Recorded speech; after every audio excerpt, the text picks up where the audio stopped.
very much. Let me start by acknowledging my very good friend, the Minister for Justice and Constitutional Affairs, the Honorable Norbert Mao, my very good friend, Dr. Sarah Birete, and of course, my very good friend, Miriam Matembe, and General Mugisha Muntu, and all who are here, and in absentia now, the Deputy Speaker. When I was asked to speak this morning, I chose a subject which gives me the liberty to say many things about the subject of constitutionalism in the East African region. My notes will be circulated, so I may appear to be speaking extempore, but my notes are there for reference later in the evening once you are reading. When we talk about constitutionalism, it is always important to remind ourselves that the post-colonial African state is an artificial state. And I urge you to read a book that has been written by Nigeria's Adekeye Adebajo, The Curse of Berlin, Africa After the Cold War. In that book, he says many things, but relevant to my presentation is the recognition that the entities we now know as Uganda, Kenya, Tanzania, Somalia, the Democratic Republic of Congo, Rwanda, Burundi, and even South Sudan, comprising the East African community, are creations of an arbitrary process undertaken by the European powers in Berlin. And for that reason, when we talk about these countries and we talk about Africa and we talk about constitutionalism, we must always remind ourselves that number one, the discourse is foreign, the language is foreign, the philosophy is foreign. And when we use words such as constitutionalism, we must recognize their foreign nature. When we use words such as democracy, we must recognize their foreign nature.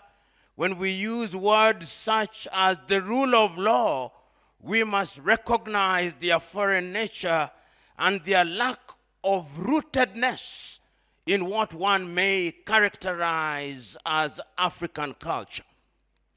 And therefore, when we grapple with the question of constitutionalism and even talk about constitutions in the context that we mentioned them here, we must not lose sight of that reality. We must remember that this continent was subjected to foreign rule, and the political and therefore legal cultures that we have a foreign rooting. If, for example, you know the history of colonization, you'll recognize that the Italians had their territories in the continent of Africa, Libya, what is now called Somalia, was a territory of Italy, and what they did was to impose a legal culture in these territories. The French had their colonies, and when they were living in the early 1960s, they imposed a constitution that was characterized as the Gaullist constitution after Charles de Gaulle. The Germans were colonizers but lost their territories. They lost Dahomey, now Benin. They lost part of Cameroon. They lost part of Togo. They lost Rwanda, Burundi after, and they lost, of course, Tanganyika after the First World War. And these countries were then transferred to other European powers. And when they were leaving Rwanda, Burundi, they imposed a constitution that was tailor-made in Belgium. The same with the Democratic Republic of Congo when they were leaving in 1960. In Uganda, when they were leaving in 1962, in Tanzania, 1961, when the British had taken over, in Kenya, 1963. And it is not lost on me that these constitutions that were of a British kind were referred to as Westminster model constitutions. So when we who are lawyers are talking about these constitutions, we must always be alive to those realities and be alive to the fact that the constitutional order that was imposed upon African countries was alien. And that is why we actually suffer with these constitutions. I remind our audience to go to the United States of America and remember the words of the Declaration of Independence of the United States of America. We hold this truth to be self-evident, that all men are created equal, that they are endowed by their Creator with certain unalienable rights, that among these are life, liberty, and the pursuit of happiness, and that it is for this reason that governments are instituted amongst men. But when they were making that declaration, they did not mean all men. Women were not included. Africans were not included. And there had to be a civil war and ultimately the Missouri Compromise. And until 1963, the civil rights movement for the black man to vote. That tells you the journeys of constitutions. And that journey is what we call constitutionalism. And I think my good friend Norbert Mao put it so very well, that the pomp and color and the razzmatazz of the wedding is not what follows the marriage, which is attended by trials and tribulations. So it is the life of a nation. So today, when we talk about the constitutions and constitutionalism, we've got to ask ourselves, what are we talking about? When a European scholar is talking about constitutionalism, whether he is of German persuasion or French persuasion, or is of British persuasion or Dutch persuasion or Danish persuasion or Norwegian persuasion or Swedish persuasion, are they referring to the same thing? Look at the history of Europe, for example, from the days of constitutional monarchies, when they had to behead all their kings. And I always remember just before the French Revolution, there was a French king, I think it was King Louis XIV, when he was asked, what is the state? He said, L'État, c'est moi, I am the state. In other words, he had taken the view that he was the embodiment and the personification of the state. And after him, of course, Louis XV and Louis XVI, and ultimately we see the French Revolution. And we see that the history of human rights in Europe is changing in that way. In the United Kingdom, you'll be familiar with the Magna Carta, and you'll be familiar with the habeas corpus laws. And in what became the Soviet Union, you'll be familiar with what happened with the Bolshevik Revolution. All these are indicative of the struggle that constitutions go through. So today, when we are talking about constitutionalism in the continent of Africa, we must wrap our minds around that and ask ourselves, what is the character of the neo-colonial state. And I want you to read Kwame Nkrumah's famous book, Neo-Colonialism, the Last Stage of Imperialism. And Kwame says in that book, among other things, that your typical post-colonial state was actually designed to fail.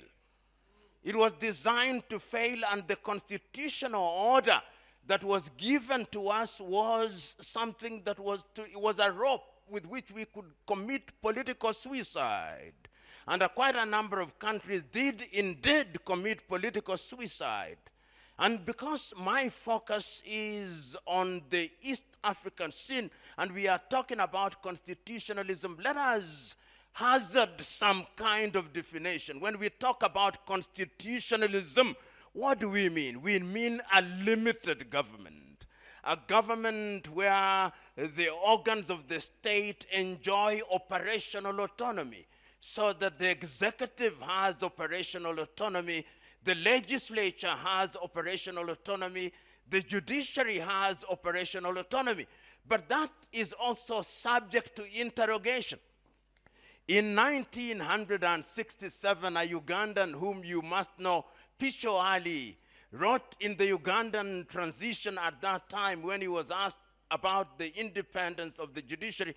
He said, when all is said and done, I am of the view that there is nothing like independence of the judiciary, that the so-called independence of the judiciary is nothing but division of labor.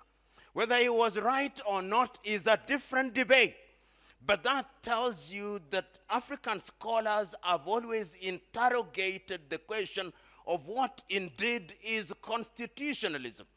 Writing in 1972, Okoth Ogendo of Kenya writes what has remained one of the most iconic writings about constitutions and constitutionalism in Africa. He talks about constitutions without constitutionalism. And that is where I want to peg my intervention, constitutions without constitutionalism. Yash Gai and Patrick McCausland also interrogate this. They say that Africa is a graveyard of beautifully written constitutions, constitutions which are honored only in breach. And let us interrogate what is meant by that by looking at the history of all the countries in East Africa. Let us look at Uganda, for example. Uganda regains our political independence, and it brings together different forms of governance. There are kingdoms, Bunyoro Kitara, the Baganda, and others. And there are others who are governed differently. But suddenly they find themselves in a gridlock through a creation of a colonial device, which is called Uganda. They have a constitution which recognizes those realities. But from day one, the seeds of discord are to be found within that constitution. And no sooner has the new state even started crawling than the Ugandan political elite begin crumbling.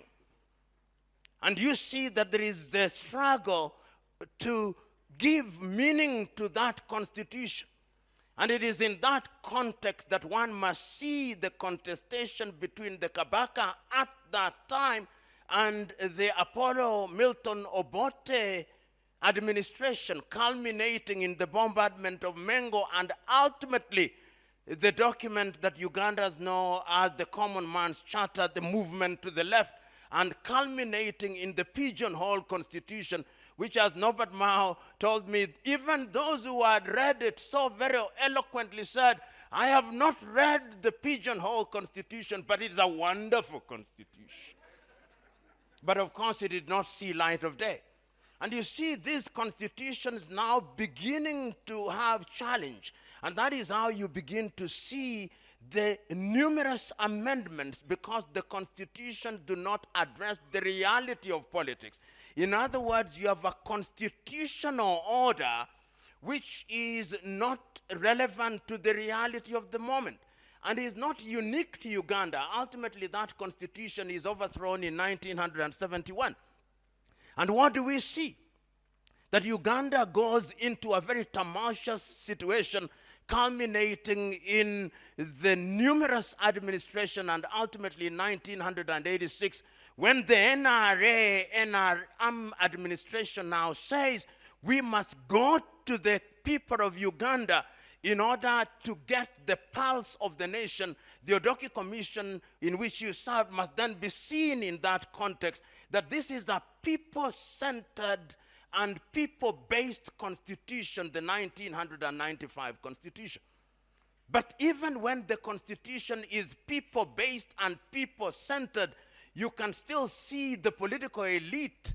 When the power dynamics are in the space, the political elite now begin to question that constitution. And you've had your constitution going through different amendments. And it's important to say something about a country like Uganda and the NRM. The NRM is in the nature of a liberation movement.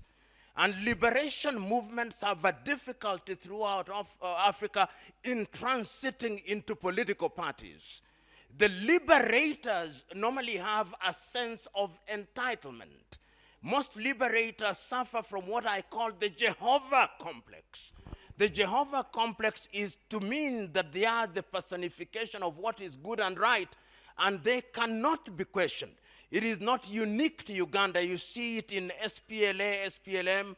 You see it in African National Congress. You see it in Frelimo. You see it in MPLA. You see it in ANC. And you see it in the original political parties in KANU and BDP in Botswana.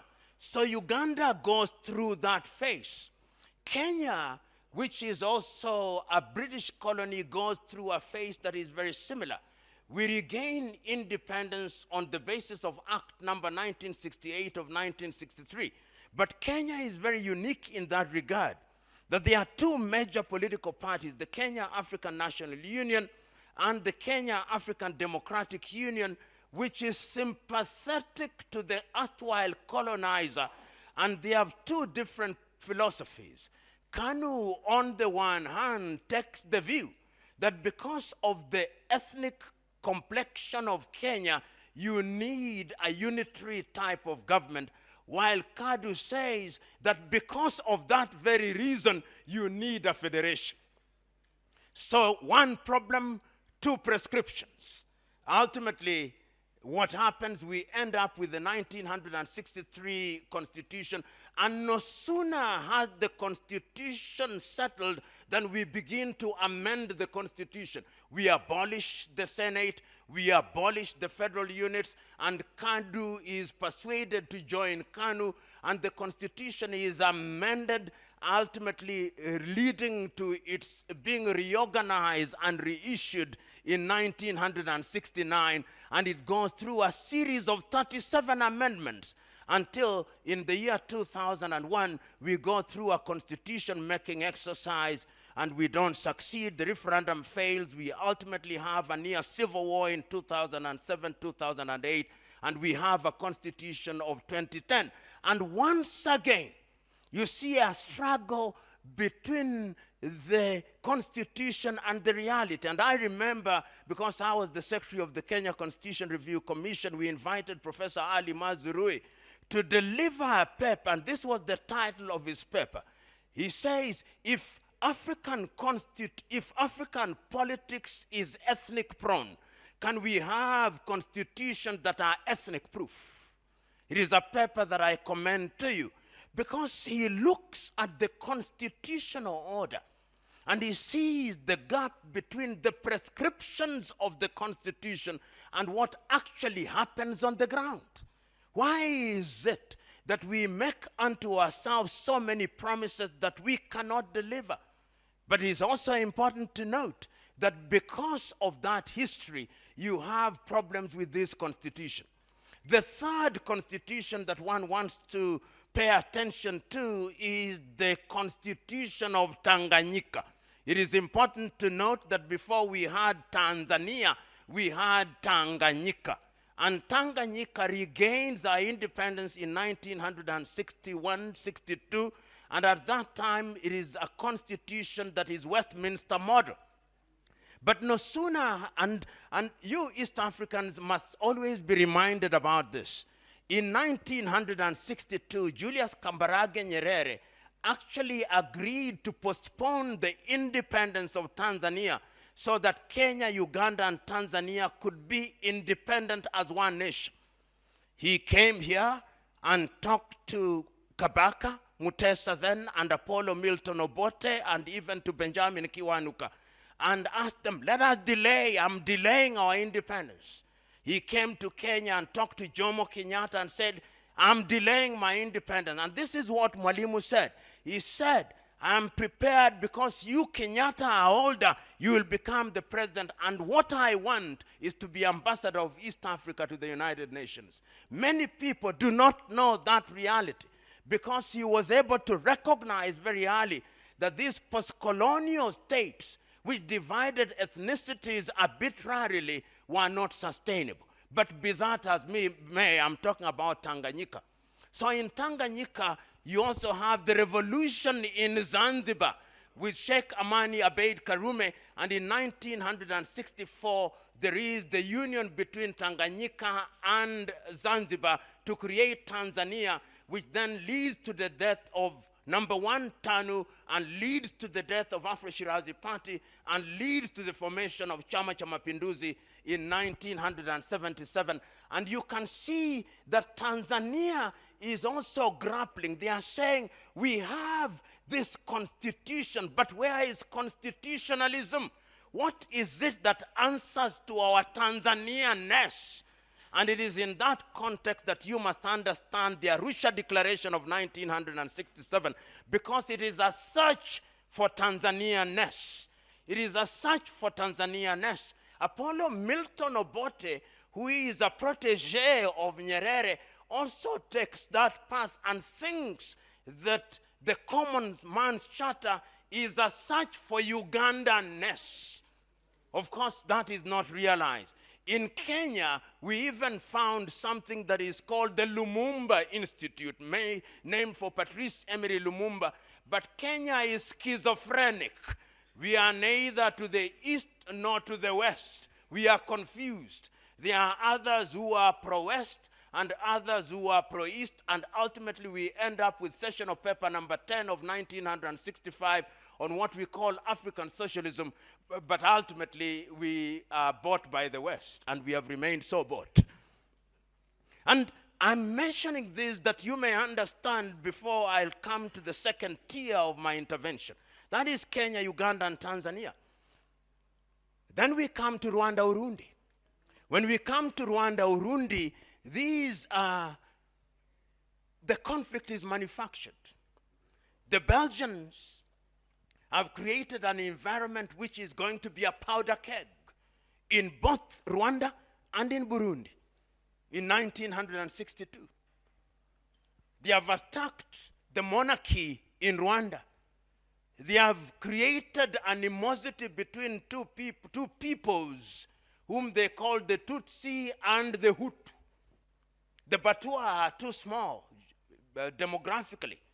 And ultimately, you now have this conflict that you have the genocide in 1959 and ultimately the genocide in 1994 and the ongoing animus between Rwanda and Burundi. And of course, we know the Paul Kagame administration that is still in power.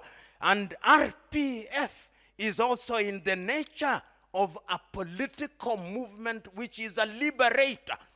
So that if you look at the intellectual inclination of the two leaders of Uganda and Rwanda, they are ideologically of the same persuasion. Ideologically, because they were liberators, and their thinking is that they are people who are indispensable, and they have no shortage of people who also tells them that you are Moses holding rod and staff in your hand, parting Red Seas. We want you to continue parting Red Seas.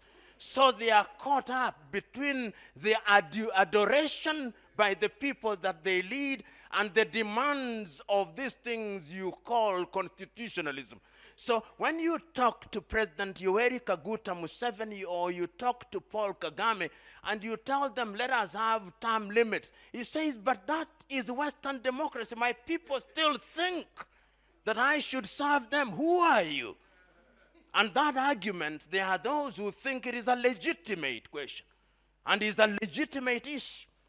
My friend Norbert, of course, did say, and those of you who are readers of Shakespeare will remember that there is a play by Shakespeare called Measure for Measure. It was written in the year 1623.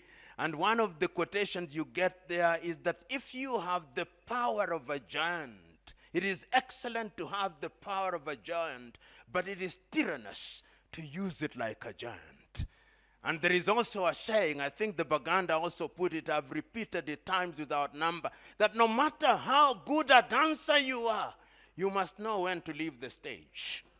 This is, when we talk about term limits, this is what we are saying. And Nyerere put it so very well in 1985. He said, you are not successful until your successor succeeds. And I think there is merit in that. So when we talk about constitutionalism, we also must remind ourselves, even as I say what I'm saying, we must remind ourselves that there is also culture with which we are fighting. There is a cultural issues. If you are an Omugabe or a Kabaka, you don't cede power. It's God who denies you when he takes you upstairs. How do we deal with those realities? So when we talk about that, then you can see the difficulties with freedom fighters. Tanzania is a different kettle of fish. Those of you who had the advantage of working with Nyerere, I interned with him when he left power. And actually, before 1984, 9th day of December, when I first met him, he understood the dynamics of power. He understood the dynamics of and the frailty of the African nation, the post-colonial African nation. Tanzania has 136 ethnicities, governed differently before the colonialists came. Then you gridlock them into this thing called Tanzania. And he asks, what is Tanzania? Because the first point of identification is that I'm a Mhaya. I'm a Mnyamwezi. How do you reconcile your Nyamweziness with your Tanzanianness? When you come to Uganda, you are Baganda, you are Choli. How do you reconcile your Bagandaness and Choliness, Choliness with your Ugandanness? In the context of this broad brush constitution that talks about an independent judiciary, talks about a legislature, talks about the civil society, talks about the executive, and talks about human rights, which according to that constitution were conceived with the Universal Declaration of Human Rights. How do you deal with it? When you go to the Democratic Republic of Congo, there are 233 ethnicities and counting. So that when that country is regaining her independence in 1960 with Patrice Emery Lumumba on day number 1. And I want you to listen to the speech of Lumumba on the day that they were being granted independence. Listen to the speech of Lumumba and the speech of Kasavubu on that day. These are two people going to lead a nation, and they are already thinking differently. And no wonder within 9 months, Lumumba had been assassinated, leading, of course, to Kasavubu and ultimately to the kakistocratic kleptocracy of Mobutu Sese Seko. Kakistocracy to mean a government by your very worst, and kleptocracy to mean a government of thieves. And Congo has never been at rest. So you can have the best constitution you have. But he's talking about Bakongo. He's talking about Bangala. He's talking about Batetela. How do you deal with that? That is the Democratic Republic of Congo. Then you come to Somalia, which is in trouble and where the Ugandan troops are. What is Somalia? Somalia that we know was actually, part of it was a colony of the Italians, which in itself was a sick man of Europe. And then there was a Somaliland, which was a colony of the United Kingdom. On the eve of independence, they are united.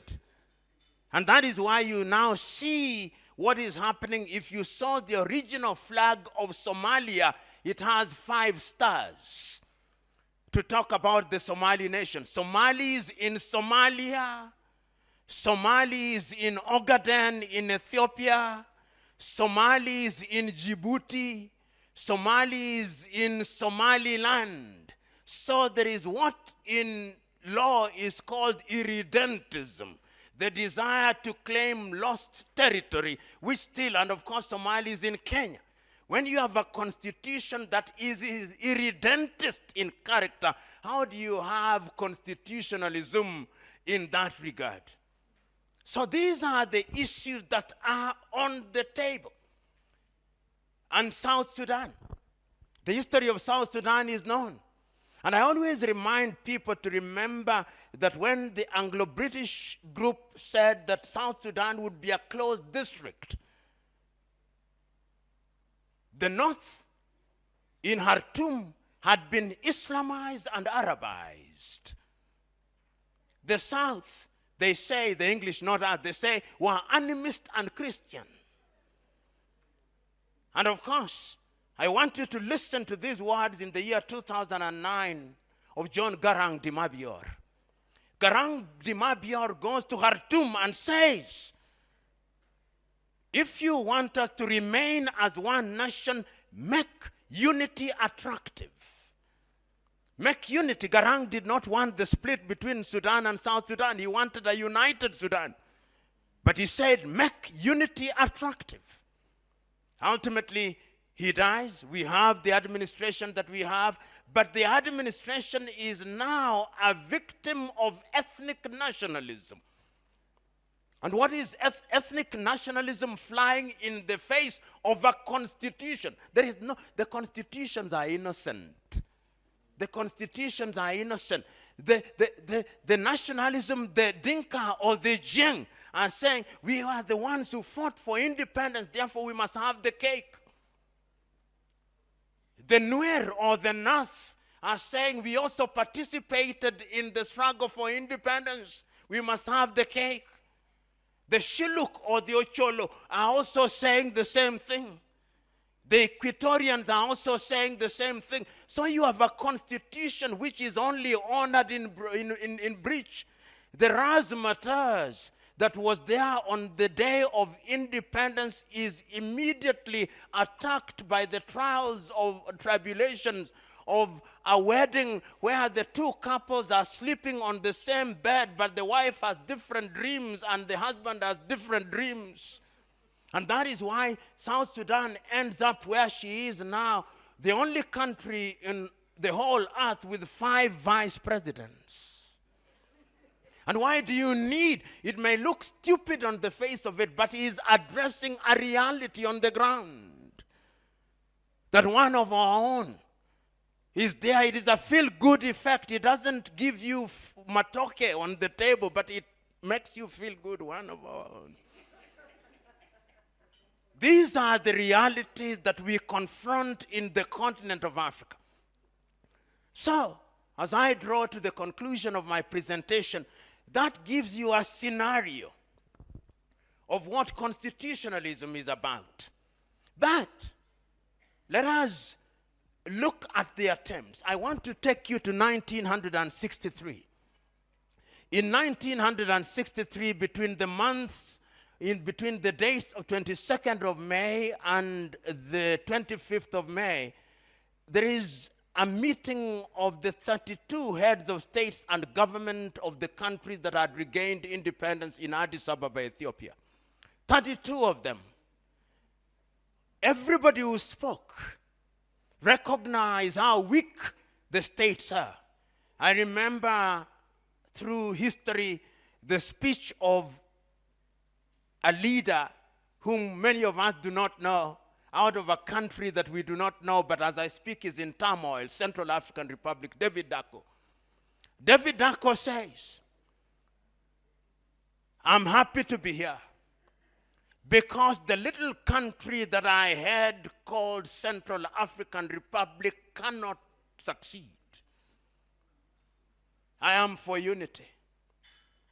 Julius Kambarage Nyerere says, we have come here not to remind ourselves of the significance of unity. Unite we must. Ultimately, the Osagyefo Kwame Nkrumah speaks. And he says, if we are serious, then let us live here with one common currency. Let us live here with one army. Let us live here with one foreign policy. Let us live here having decided the capital of the new country called Africa.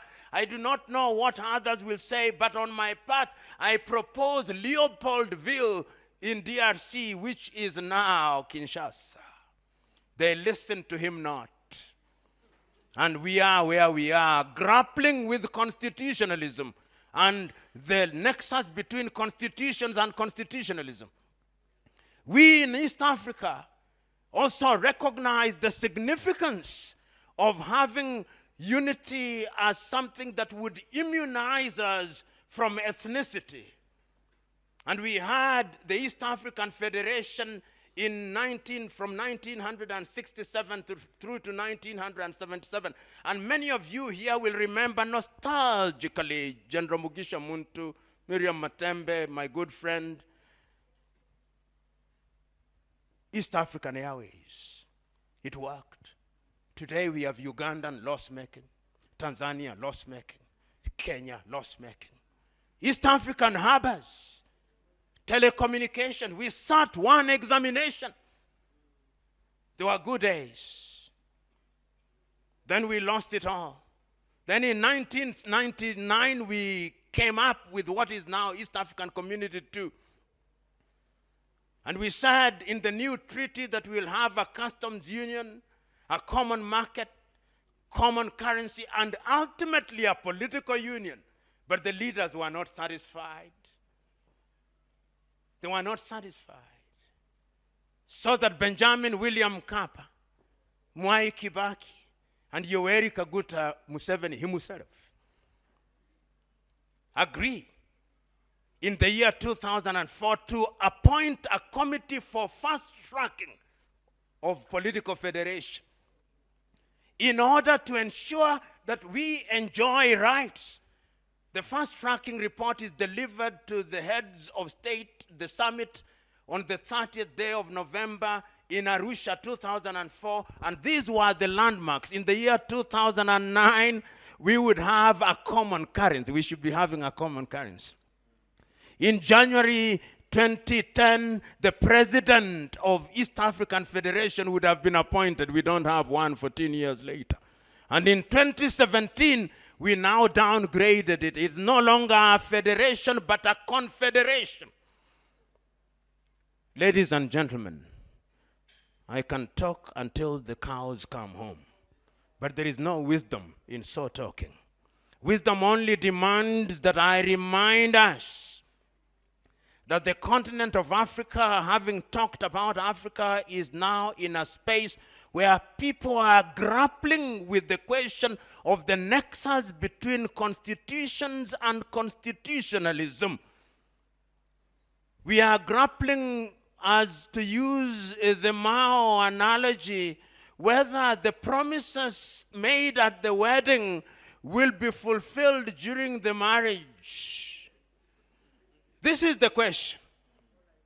This is the question.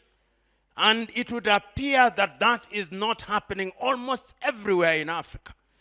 It would appear that the gap between the promise and the delivery, there is something, because I hear people grumbling in South Africa. I hear them grumbling. I hear them grumbling in Namibia. I hear them grumbling. I hear them fighting as I speak in Mozambique. There is an election and we can't even count votes. The Africans can't count votes.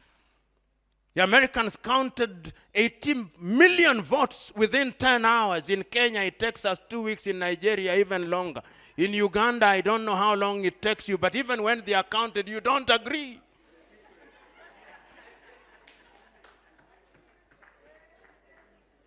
And if you look at Africa today, the issue of constitutionalism, this is what is bringing in war.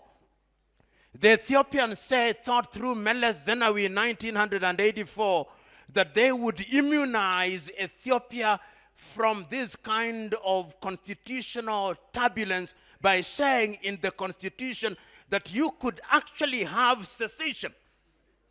And what do we have now? We have had a war in Tigray. There is a threat of war in Oromo. There is an ongoing war in Amhara. And there is a possibility of another conflagration in the Ogaden. Even Ethiopia is suffering. We saw their conflict with Eritrea. South Sudan. Even only yesterday, President Salva Kiir has once again appointed a new team to go for the Tumaini conference in Nairobi. South Sudan itself, there is war. Chad in the Sahel. The organization, African Union, says there will be no unconstitutional changes of power under the Malabo Declaration. We have had unconstitutional change in Gabon, in Niger, in Burkina, in Guinea, and a near successful one in Guinea-Bissau. In other words, what we see as we interrogate these issues is this. How do we ensure that our governments respect constitutions? My view is this. As Fidel Castro once said, when you are pushing the door of revolution, never say die, because you never know when the door will open. In fact, when you are getting tired, that is when the door is about to open. And I believe that one of the things must happen is that we must increase the political maturity of the masses. It is Corazon Cojuangco Aquino in Philippines who said that if the masses do not understand what a constitution is, then what you call an election is nothing but a conspiracy of fools. In other words, it is incumbent upon us to make the masses awake. When the masses are awake, then they'll make demands, because it is still true, as Marx once said, that the safety of the bourgeois demands that the proletariat be kept in the most profound ignorance. And next to ignorance, the worst thing is the arrogance of power. And it can only be nipped through awareness. That is the lesson of history throughout the world. And I hope that in East Africa, we shall be moving through debate, because debate, which is debate that enriches, is the mother's milk of what we call democracy. Lastly, as I grow older, when people tell me democracy, I tell them, what does it mean? Because the Westerners appear to be telling us that democracy equals to multi-party, equals to periodic elections, equals to separation of powers notionally, executive, judiciary, and legislature, equal to having Bill of Rights. You can all have all these, but they are empty shells. In order to have the real thing, the real deal, the people must be aware. That is the lesson of history.